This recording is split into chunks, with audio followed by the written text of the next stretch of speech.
Muy bien, bienvenidos al programa La Cato Senior, y aquí tenemos a un gran invitado. Su nombre es Hugo y le vamos a ceder el micrófono para que se presente. Muy buen día, gracias por la invitación, Rommel. Ojalá sirva de algo lo que les voy a comentar. Seguro que sí. Bueno, yo me llamo Hugo Jiménez, soy ingeniero civil de profesión.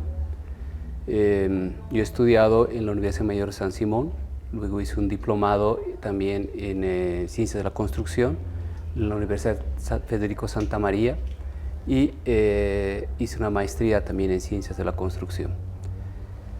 Mi experiencia laboral es desde el año 1998, que he empezado a ejercer la profesión, y en este momento me dedico al ámbito privado.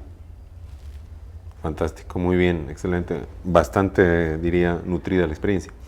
Ahora, de lo que comentabas un poquito de tu experiencia profesional, nos gustaría un poco saber y entrar más en detalle acerca de lo que comentabas. Me parece el tema de que trabajaste en el sector de sanitario, temas de agua. ¿Cómo no? Entonces, si nos podías contar un poco tu experiencia y cómo opera ese sector. Sí, cómo no. Una vez que salí de la universidad, yo he estado trabajando alrededor de unos 18 años en el rubro de servicios básicos. Empecé en una población muy pequeña, camino a Quillacollo, no sé si conocen El Paso. Ahí empecé a trabajar en la agencia cantonal. Luego estuve en una mancomunidad de municipios entre Colcapiro y Tiquipaya, que se llamaba Alamacoti.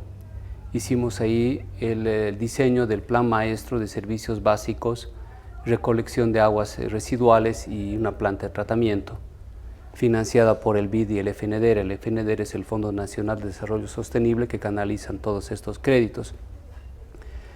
Luego de la mancomunidad me fui a trabajar a CEMAPA. En CEMAPA estuve casi como unos 8 años en distintas áreas. Empecé como ingeniero de proyectos, luego estuve como jefe de mantenimiento, posteriormente a ello estuve como coordinador general de la empresa, y después de ello me presenté también a otro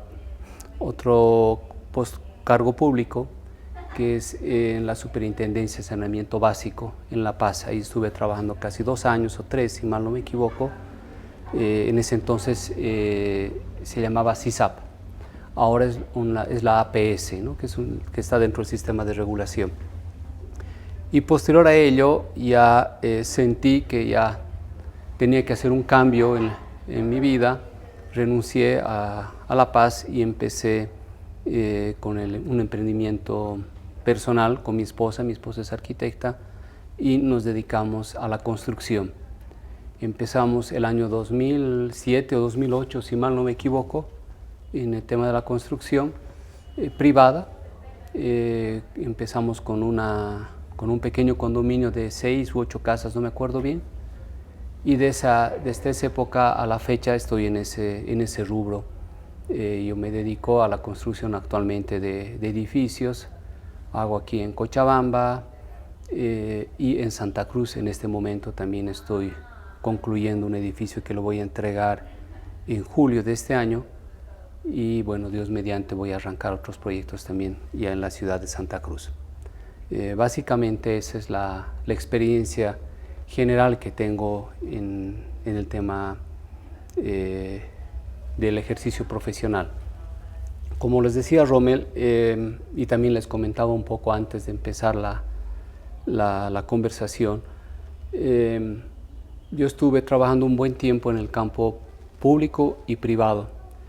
El campo público es una linda escuela, uno aprende cosas muy interesantes en el campo público, se tienen experiencias muy gratificantes y también experiencias no muy buenas.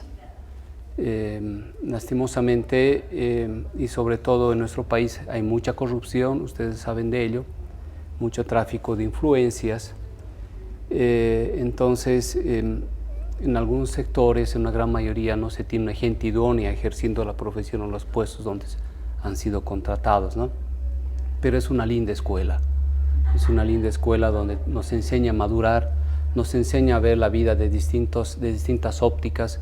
En el sector donde yo trabajo, donde he trabajado, perdón, ejerciendo mi profesión en el campo público, he logrado ver muchas necesidades que cuenta nuestro país en los servicios básicos.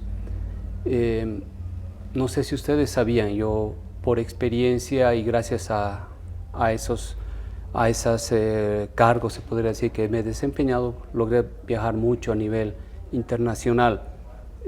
La cooperación alemana también me capacitó en ciertas áreas para poder fortalecer a las EPSAs. Las EPSAs son las empresas prestadoras de servicio de agua. CEMAPA es una EPSA, por ejemplo, ¿no? Entonces, Bolivia, les estoy hablando con datos estadísticos del año 2012, que fue la última vez que tuve acceso a esa información, está considerada dentro de las poblaciones de menor índice de desarrollo intelectual en la población. Estamos poco por encima de Haití. Y eso tiene dos factores fundamentales. Uno es el tema del subdesarrollo que tenemos a nivel de educación, salud y educación. Y el segundo es el no acceso a servicios básicos. Por más irónico que les parezca, es más importante contar con alcantarillado sanitario que tener agua.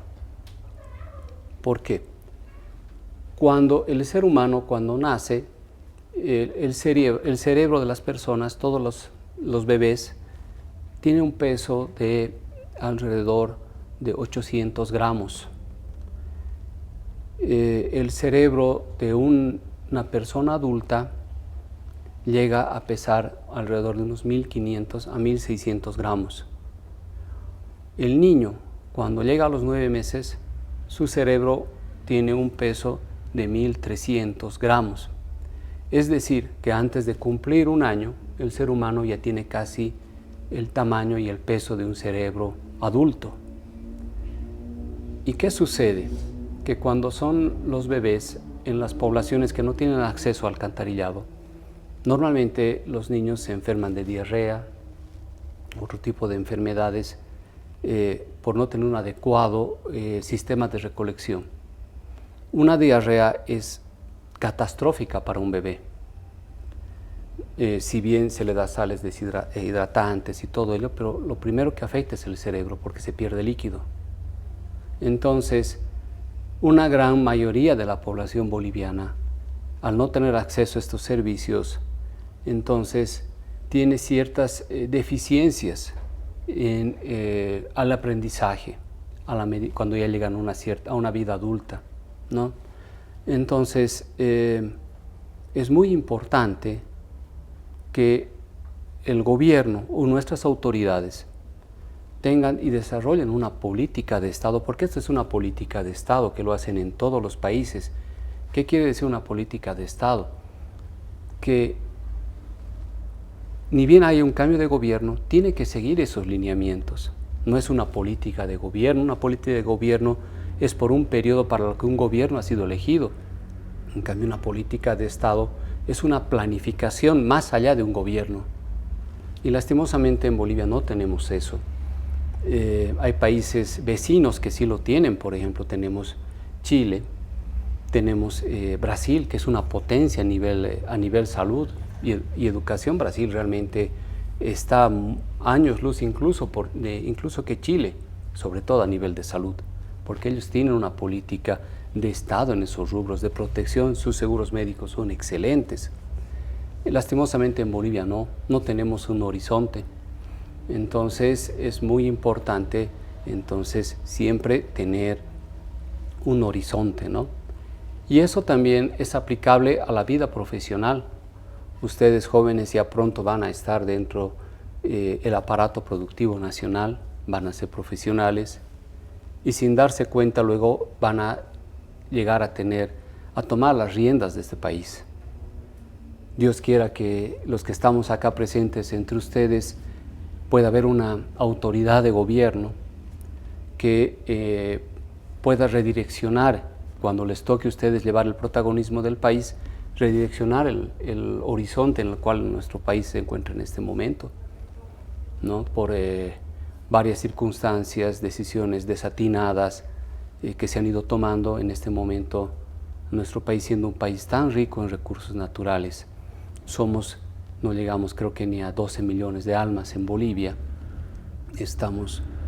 No podemos no podemos tener un horizonte adecuado en nuestro país, ¿no? Por ejemplo, tenemos un país, Chile, que Chile es una potencia económica comparada con nosotros, tanto a nivel económico, tecnológico y cultural. Pero a nivel de recursos naturales, pues Chile no tiene lo que nosotros tenemos. Entonces, ahí es el gran problema que nuestro país tiene en este momento. No tenemos autoridades adecuadas que sepan llevar y tener y generar una política de Estado, ¿no? Entonces, básicamente, ese es todo el tema que he llevado al nivel profesional en ambas instancias, ¿no? Muy bien. Y ahí también queríamos, aprovechar tu amplia experiencia en este sector para que nos puedas de alguna manera describir en algunos términos cómo es que funciona u opera el tema de la regulación, el tema del agua acá en Bolivia. Claro. Por economía sabemos que el tema de los servicios básicos básicamente son un monopolio, ¿verdad? Son un monopolio que los otorgan el Estado. Entonces, es un mecanismo muy bien, este tema de otorgación de monopolios dentro de lo que es la teoría económica para poder proveer, vamos a decir, este servicio, ¿no? Entonces, quisiéramos conocer un poquito cómo opera esto. Claro que sí. Dentro de la Constitución Política del Estado establece la creación de las entidades regulatorias. Una entidad regulatoria es la que se encarga, como dice su nombre, de regular la calidad, eficiencia y eficacia de un servicio, y lo hace en representación del Estado boliviano. El gobierno nacional, al igual que todos los gobiernos a nivel mundial, estos sistemas regulatorios están instaurados en todos los países del mundo. Como les dije, en representación del Estado, verifican que los servicios de accesos básicos que están en la Constitución Política del Estado llegue a toda la población de una manera justa, eficiente, de calidad y eficaz. En este caso, el tema en particular del servicio de agua potable y alcantarillado que tenemos en Cochabamba. La APS actualmente otorga un contrato de concesión, en este caso que es CEMAPA. CEMAPA es el concesionario. Al tener CEMAPA un monopolio de la prestación del servicio, porque la APS le ha otorgado a esa área donde CEMAPA tiene la exclusividad de prestar ese servicio a la población. Y al haber un monopolio de un servicio, lo que siempre ocurre es que cuando hay un monopolio, la calidad del servicio baja, ¿no? Entonces, al otorgarle esa área de concesión, CEMAPA tiene que desarrollar un plan estratégico de desarrollo del servicio. Es un PET. Este PET tiene una vigencia de 40 años, que es el periodo de la concesión. Entonces, si bien hacer proyecciones de un plan estratégico a 40 años es prácticamente adivinar, porque es muy difícil que se pueda decir con un grado de certeza confiable de que ese PET va a proyectar a 40 años y se va a llegar a cumplir. Entonces, pero ya es una meta a la cual CEMAPA se está comprometiendo. Y ahí la superintendencia entra en acción. Empieza a revisar el PET, lo aprueba y juntamente con la aprobación de ese PET se otorga la concesión a CEMAPA para que preste el servicio en representación del Estado boliviano. El agua y el alcantarillado no tiene costo. El agua es un recurso natural sin costo, pero lo que se paga es el costo que tiene de llevar el agua de la fuente a tu casa, el costo de la planta de tratamiento, el costo del sistema de distribución y luego el costo de recolección del agua hasta llevar, en este caso, al barrancho, ¿no? Entonces, eso es lo que se paga, pero no se paga por el agua es gratuita. Entonces, y cada plan estratégico está compuesto, cada PET está compuesto, en este caso, por 8 quinquenios, que son los planes quinquenales de desarrollo, los PDQs. Entonces, estos planes quinquenales ya son más fácilmente revisables y se los va aprobando ni bien uno se vaya acercando a la culminación de un quinquenio. Entonces, ¿qué es lo que hace CEMAPA en este caso? Cada año envía información a la superintendencia, bueno, en este caso a la APS. Esta información es un cumplimiento a un año de un quinquenio, y si es que esa información o ese desarrollo o esa tarifa o la cobertura que CEMAPA se comprometió a hacer en crecer en un año no cumplen en ese periodo de tiempo, entonces la superintendencia otorga unas ciertas notificaciones o sanciones que CEMAPA tiene que pagar o cumplir. Al tercer incumplimiento se le revoca la concesión y se busca otro operario para que preste el servicio de agua y alcantarillado en este caso, ¿no? Entonces, con estos PDQs y estos PETs, lo que se busca es de que se logre tener un servicio adecuado, de calidad, simulando una competencia dentro del área de concesión. O sea, CEMAPA se compromete a eso. Si no cumple, es sancionada. CEMAPA se compromete a cancelar, a hacer una estructura tarifaria. Si no cumple, es sancionada. Si no hay cobertura, si las redes no funcionan de manera adecuada. Entonces, de esa manera es de que se otorgan las áreas de concesión. Y lo mismo sucede con todos los servicios básicos, no solo alcantarillado, agua potable, también estamos hablando con el tema de telefonía, el tema de internet, absolutamente todo eso que ya es considerado un servicio básico y un derecho humano que está establecido en nuestra Constitución, ¿no? Ese es el espíritu de la regulación. En Bolivia, si bien hubo una ampulosa propaganda de que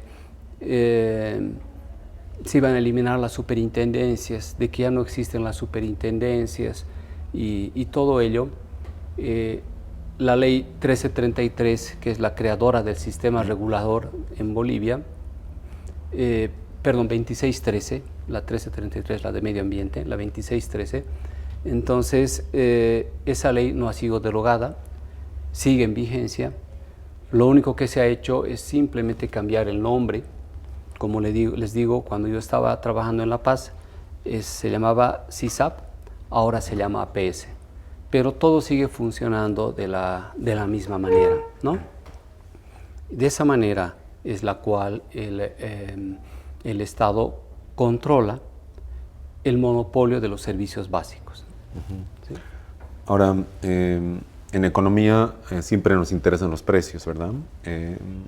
Y como mencionaste, este tipo de mecanismos de regulación lo que tratan de hacer es emular la competencia, ¿verdad? Sí. Es como que plantear escenarios, me imagino, hipotéticos de cómo funcionaría el servicio del agua si fuera competitivo, ¿verdad? Entonces, en esa lógica, los mercados competitivos, los precios se fijan mediante la interacción, ¿verdad?, de la oferta y la demanda en mercados libres. Y mi pregunta va a lo siguiente, entonces, ¿cómo es que logran fijar la tarifa, ¿no? O sea, ¿cómo es que logran fijar la tarifa de tal manera de que ese precio o esa tarifa del agua sea como si fuera la de la competencia, ¿verdad? Como si fuera en un mercado libre y no monopólico, ¿no? Entonces, sí, cómo no. Como les comenté hace un momento, el agua no tiene costo. Si uno va, por decir, a un embalse que tiene CEMAPA, además, entonces uno puede ir y sacar el agua sin ningún costo. Pero el hecho de que esa agua llegue a nuestro grifo y podamos hablar y contar con ese líquido elemento en nuestros domicilios, ya tiene un costo. Ese costo es el costo de llevar el agua de la fuente, en este caso haremos de cuenta Misicuni, por ejemplo, ¿no? Misicuni vende a CEMAPA el agua en bloque, es decir, en este bueno, hasta principios de este año, Misicuni estaba vendiendo a CEMAPA 1.200 litros segundo en una cámara que tenemos en Saloneo, que tiene CEMAPA, se llama Saloneo. Entonces ahí llega el agua de Misicuni. Misicuni le vende esos 1.000 litros segundo. Pero ¿cómo hace Misicuni para cuantificar el precio de venta a CEMAPA? Evidentemente, el hecho de que llegue esa agua a esa cámara ya tiene un costo. Hay un costo que hay que pagar por la inversión del embalse, el costo de transporte. De ahí, de esa cámara, llega el agua a nuestra planta de tratamiento de Calacala. Tenemos una línea de aducción de alta presión y llega a la planta de Calacala y ahí el agua llega a ser tratada. El agua tiene que salir con una cierta calidad, que son normadas por la OPS. El agua que sale de la planta de Calacala cumple con los estándares internacionales de la calidad de ese líquido. El problema es que nosotros no podemos consumir el agua directamente del grifo, como se lo hace en el exterior, porque nuestras redes de distribución ya son muy antiguas, no han sido proyectadas o construidas para un cierto tiempo, un periodo de vida útil que ya por demás han sido pasados. Entonces ahí tenemos contaminación del agua, bueno, y una serie de factores. Entonces, todo lo que vendría a ser el costo de producción del agua, costo de producción, operación y mantenimiento, y es un índice para fijar una tarifa, ¿no? Pero evidentemente se podría decir que eso sería un costo directo. En ingeniería llamamos eso costo directo. Es lo que nos va a costar el reponer un insumo sin ganar nada. Las empresas de agua son empresas sin fines de lucro, pero obviamente no solo tienen que cubrir sus costos operativos, o sea, no solo es cubrir el costo de producción, costo de transporte, reposición y sueldos y salarios del personal, sino que también tienen que cubrir costos de ampliación, de cobertura, de mejorar el servicio. Entonces, esos son otro tipo de costos. La suma de todas esas variables permite llegar a una tarifa. Esa tarifa o esa estructura tarifaria en CEMAPA estaba vigente por el tema de uso de suelo. No sé si ustedes han visto alguna vez que las tarifas que llegan, los preavisos que llegan a nuestras casas están por categorías. Viene la categoría R1, R2, R3 y R4 y la comercial, ¿no? Esas categorías se heredó de la alcaldía, que estaban determinadas por uso de suelo. Por decir, una categoría R1 es un lote baldío que tiene una cometida de agua. La categoría R2 es ya cuando tienes unas medias aguas. La R3 es cuando tienes ya una casa consolidada de un piso. La R4 es cuando ya tienes una casa de 2 pisos. Y la comercial, que es la más cara, es cuando tienes un negocio.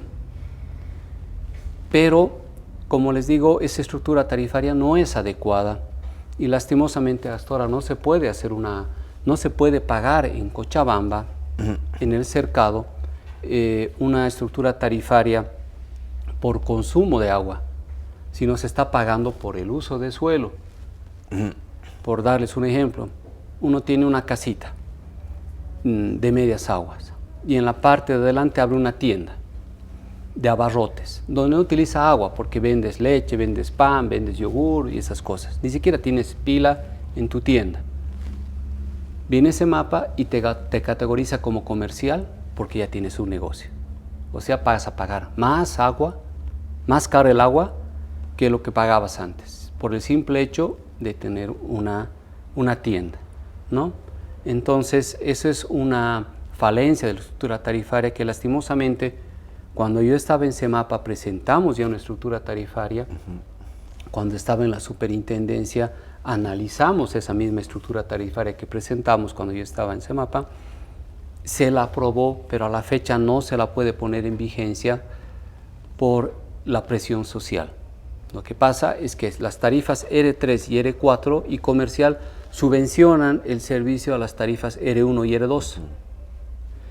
Hay lotes donde tienen acometidas de 1 pulgada, tienen sus depósitos de agua y están cargando a cisternas. Están vendiendo el cisterna. Y de eso hay varios casos en la zona sur, en varios casos. Obviamente estas personas son dirigentes, ¿no? Entonces si se les va a categorizar por consumo, ya se les va a ir el negocio, ¿no es cierto? Entonces esas cosas son las que ocurren, ¿no? Pero la estructura tarifaria se la calcula de esa manera. Entonces la empresa presenta su estructura de costos, sus proyecciones de acuerdo a su PDQ y su PET, y de esa manera hace el estudio, el análisis, presenta a la APS en este caso, la APS la revisa, y si es coherente y razonable, haciendo un análisis técnico, económico y financiero, entonces se aprueba la estructura tarifaria. Es como tiene o debería funcionar. Pero como les acabo de comentar, todos sabemos en nuestra realidad que en nuestro país el que más grita fuerte, el que está organizado, los movimientos sociales que tienen cierto poder de decisión o influencia, al final se hace lo que ellos dicen, ¿no?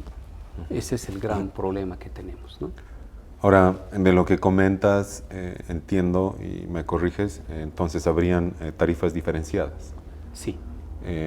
Es decir, habrían sectores, en Cochabamba, por ejemplo, que pagan menos por un litro de agua que en otra zona o en otro distrito. Entonces hay como una suerte de subsidio cruzado, ¿entiendo? Sí. ¿Es correcto? Correcto.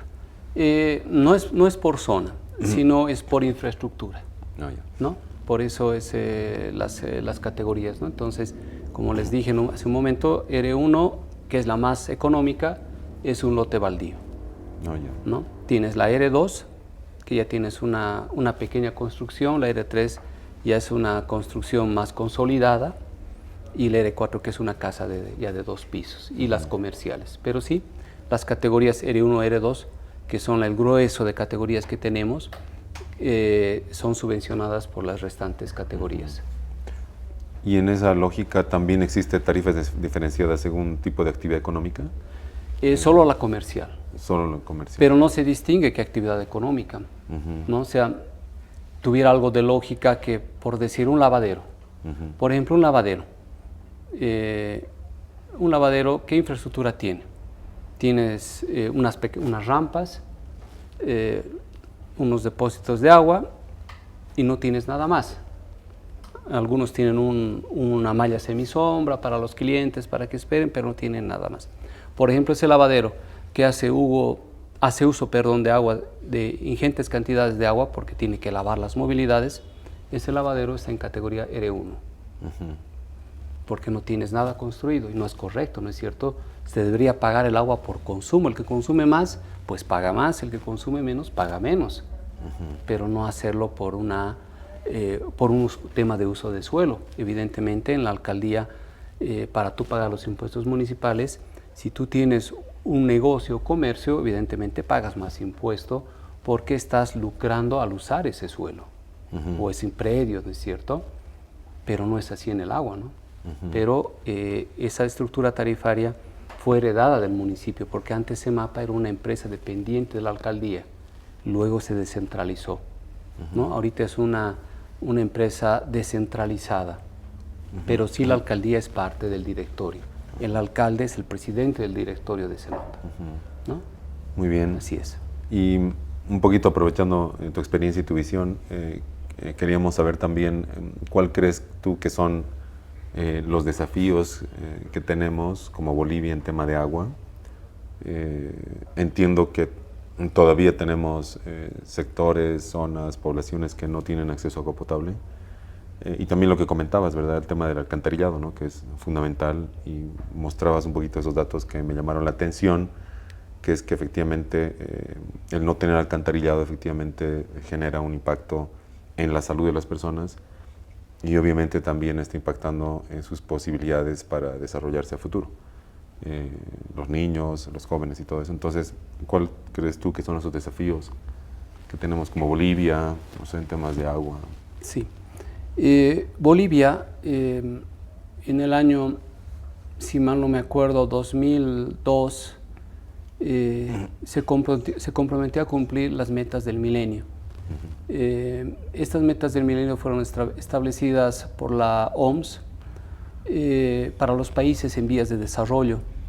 Si un país en vías de desarrollo se comprometía a cumplir esas metas del milenio en cuanto a cobertura, no solo servicios básicos, agua potable, alcantarillado, también es el tema de la salud, educación, para que la gente pueda tener mejor calidad de vida, porque de eso se trata. Al comprometerse a esas metas del milenio, los países en desarrollo iban y tienen mayor facilidad a cooperación internacional vía créditos, tasas de intereses, donaciones y todo ello, ¿no?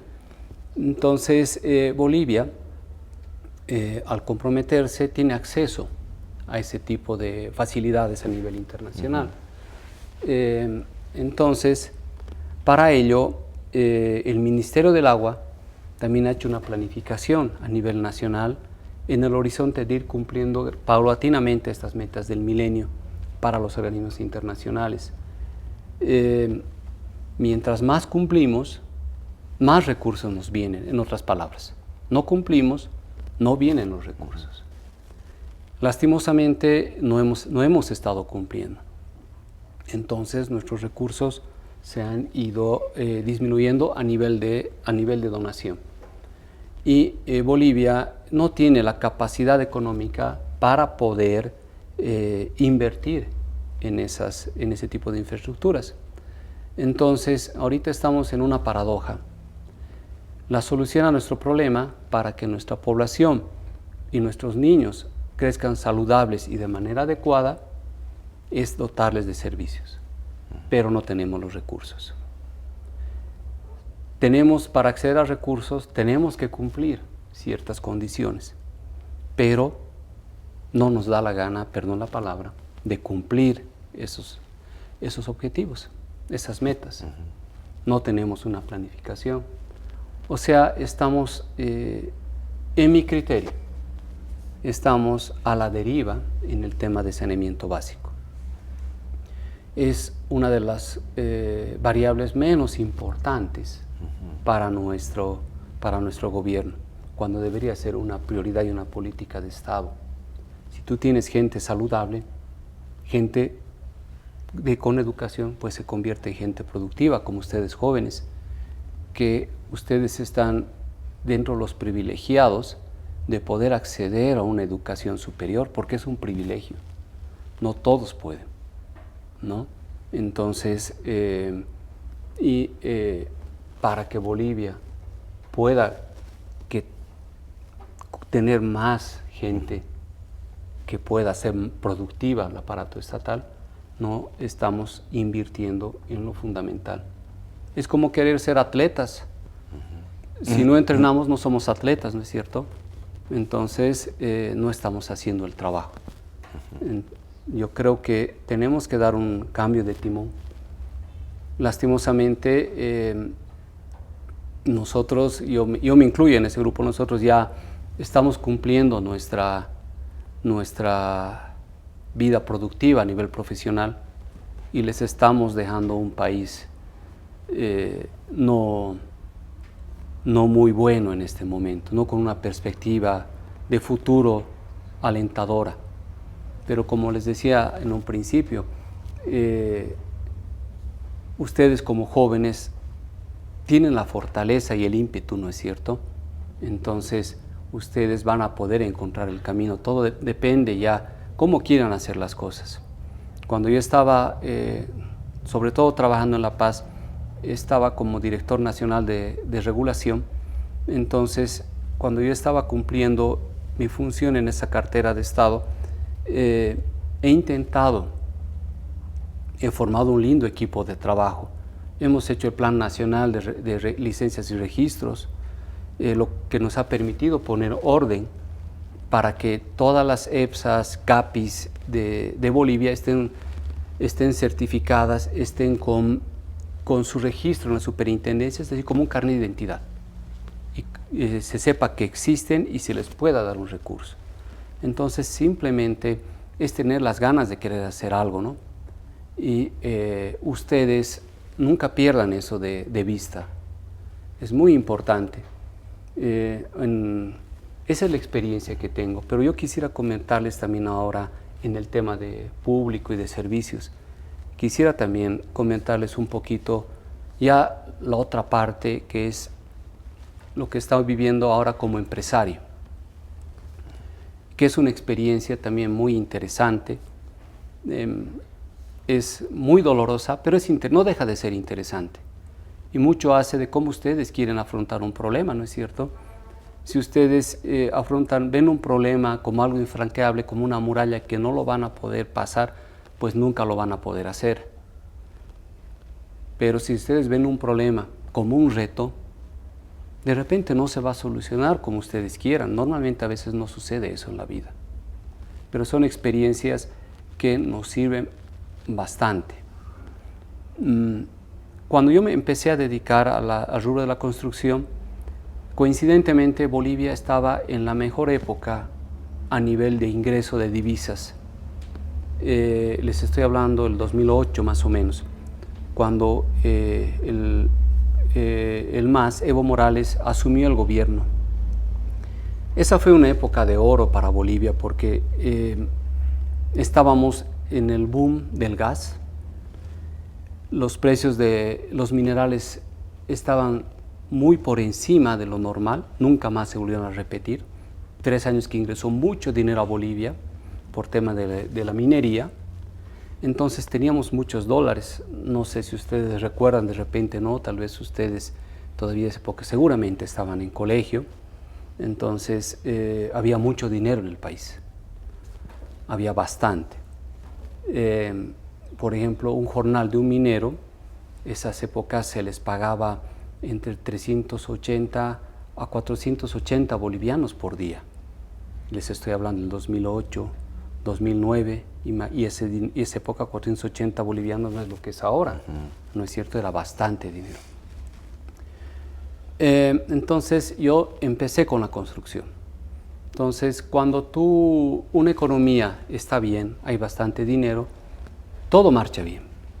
La gente empieza a invertir, empiezas a comprar, vender. Esas épocas tú hacías un proyecto de construcción y ni bien lo lanzabas al mercado, ya prácticamente lo vendías todo, sin siquiera iniciar obras. Tenías estabilidad en precios, podías comprar una cerámica, por decir, en 80 bolivianos el metro cuadrado, ahora o de aquí a 1 año y medio, igual la cerámica seguía costando lo mismo, no había variación del precio del mercado. Entonces eso te permitía a que tú vayas invirtiendo tu dinero de acuerdo al requerimiento de obra. Entonces tenías mayor flujo, podías hacer otras inversiones con el capital que estabas captando, eran condiciones muy, muy lindas, muy interesantes, que ahora son totalmente distintas. Ahora el dólar está en 15.20, ha ido subiendo gradualmente. En este momento las condiciones de la construcción han variado totalmente. Ahora las cotizaciones que te hacen los proveedores en materiales, sobre todo importado, por ejemplo el aluminio, vidrio, cerámica, la quincallería, que son las chapas, todo lo que no se produce en Bolivia, que por desgracia es la mayoría, todo material importado va variando de acuerdo a la cotización del dólar. Entonces hay cotizaciones que incluso proveedores que te hacen cotizaciones por horas. Tú vas a cotizar el aluminio, te dicen el precio del aluminio cuesta tanto y la validez de esta cotización es hasta las 4 de la tarde. Es así, estamos así ahora. Entonces ustedes se dan cuenta que todo ha cambiado. Ahora la manera de trabajar es totalmente distinta. Entonces todos tenemos que acostumbrarnos a esta nueva realidad. Y esto va a ser por un periodo de tiempo. Ahorita el gobierno lastimosamente no está haciendo nada para paliar lo que estamos sucediendo. Estamos a la deriva, estamos en función a la oferta y la demanda del mercado. Entonces no hay una política para frenar esto y no lo va a haber. No lo va a haber, Dios quiera que esto solo suceda hasta las elecciones, pero veremos qué sucede, ¿no? Entonces ahora uno tiene que ser más dinámico y de eso se trata en este momento y es lo que quiero transmitirles y lo que les dije en un principio. En tiempo de crisis o te adaptas o te hundes. Y las crisis son también un periodo de grandes oportunidades para aquellos que saben encontrar esas oportunidades, ¿no? Yo lo que estoy haciendo en mi negocio ahora, lo que antes no se hacía. Cuando empecé el proyecto, el edificio se llama edificio Solo, el que estoy por concluir, lo primero que hice es comprarme todo material importado. Todo el material importado he comprado para el proyecto a principios del 2024. En enero del año pasado he comprado todo lo importado, que recién he empezado a utilizar en diciembre y enero de este año. ¿Eso qué me ha permitido? Eso me ha permitido congelar mi presupuesto de construcción. Mi presupuesto de construcción de inicio de obra, que lo tenía proyectado en un monto, en bolivianos, no va a exceder de ese monto. Incluso voy a hacerlo con menos precio de lo que tenía presupuestado.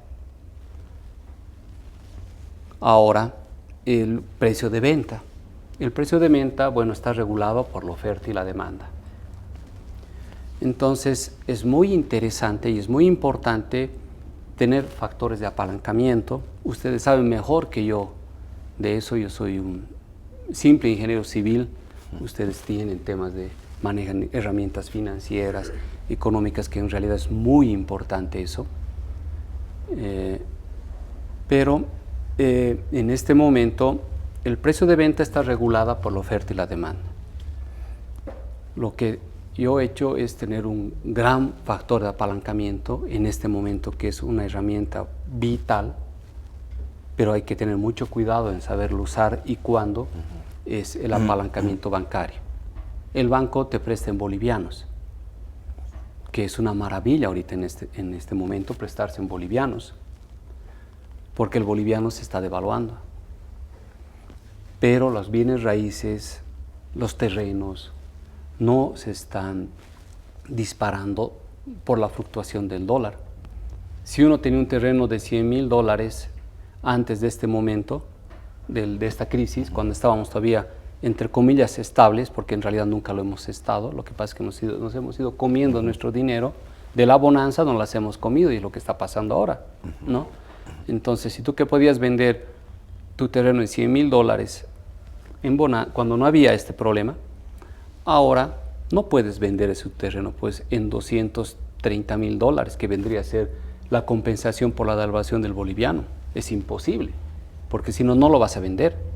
Si costaba 100,000, ahorita es tu terreno, máximo lo venderás en 120,000 o 115,000. No vas a poder vender en más para compensar el tipo de cambio. Pero nuestro boliviano se está devaluando. Es decir, que en este momento hay que invertir en bienes inmuebles o material importado. Por decirles, si tú tienes algo de dinero, cómprate lo que puedas en cosas importadas, por decir un televisor, un celular. Yo hace 2 o 3 meses le compré a mi hijo un celular, y el mío, que lo tengo hace 6 años atrás, que ya no puedo actualizarlo porque ya no se puede, ya no tengo memoria para actualizar. Sí. Me quise ir a comprar el celular, Dios mío, pucha, casi se ha duplicado, ¿no? Entonces, ese es el tema, ¿no? Entonces, en la construcción, volviendo a la venta de departamentos, tengo yo el apalancamiento bancario en bolivianos, que es una maravilla. Los materiales nacionales no han subido de acuerdo a lo que deberían haber subido, porque todo el mundo en este momento absolutamente todo el mundo está castigando también a su utilidad, porque si no, no sobrevive. Los costos han bajado, están subiendo, pero lo mínimo necesario, a excepción de lo importado, ¿no? Entonces, tienes el banco. ¿El banco qué te permite? Te permite no vender, en este caso, tus departamentos hasta que estés casi concluyendo la obra. Yo ahora recién he empezado a vender hace un mes y ya a precios lo más elevado posible, de acuerdo a lo que te marca el mercado, ¿no? Y esas son las estrategias que en este momento se están desarrollando. También gracias a esas estrategias nos inyecta un cierto dinamismo, ¿no? En Bolivia se ha creado la Cámara Boliviana Inmobiliaria, que se ha creado el año pasado, donde después de muchos intentos de los constructores privados, a raíz de esta coyuntura, recién se ha podido materializar esta Cámara Inmobiliaria, donde se han tomado parámetros muy interesantes de lo que ha sucedido en la Argentina. Ustedes saben que la Argentina es un país que ha estado en crisis. Yo, la verdad, desde que tengo uso de razón, siempre la Argentina ha estado en crisis, ¿no?